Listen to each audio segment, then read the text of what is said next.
That was Leah, More Than a Woman.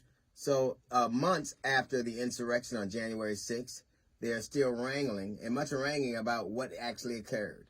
If you are a normal thinking person with a TV that worked adequately, with a reasonable mindset, you saw a riot. You saw people trying to overthrow the government. You saw hordes screaming, "Hang Mike Pence, hang Mike Pence." You saw people threaten to put a bullet in Nancy Pelosi's head.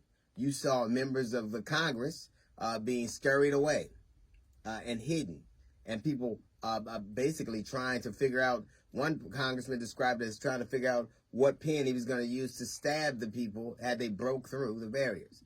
You saw police officers being beaten. You saw bear spray being used. You saw a woman shot coming through the window, but not according to the Republican lawmakers.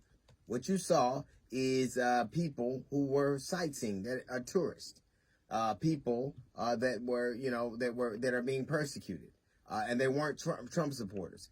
You know, at a certain point, we can argue about how something happened or why something happened. We can't argue that something happened.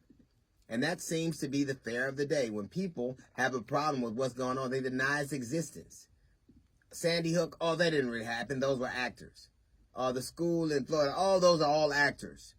Slavery wasn't that bad. We never said this. We didn't do that. Now, we can argue about the purpose of things. We can argue about the structure of things. We can argue who was involved. We cannot argue that they happened. Tourism, really? Tourism.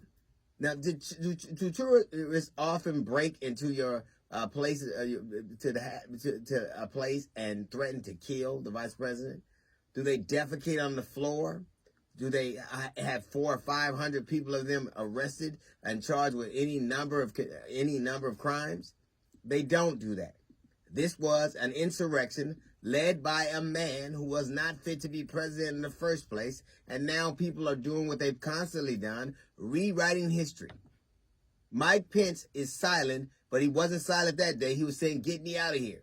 He had to be spirited away with his wife and children. Not because he was going to Disney World, not because he was going to Six Flags, but because there were people outside yelling they wanted to murder him. They came there to stop the democratic process. They came to intimidate people, to catch somebody unawares, to do bodily harm if they had to. You don't construct a noose out in the middle of the courtyard hoping that someone is thinking that you're playing. It's not a concession stand. Somebody sought if they'd have caught any of those members, we could have had a very different result. Somebody was murdered trying to get in to get to the lawmakers. That is literally the best you can do. Tourist. Now, what would Disneyland look like if people acted like that? It damn sure would be the happiest place on earth. Mickey would be strapped.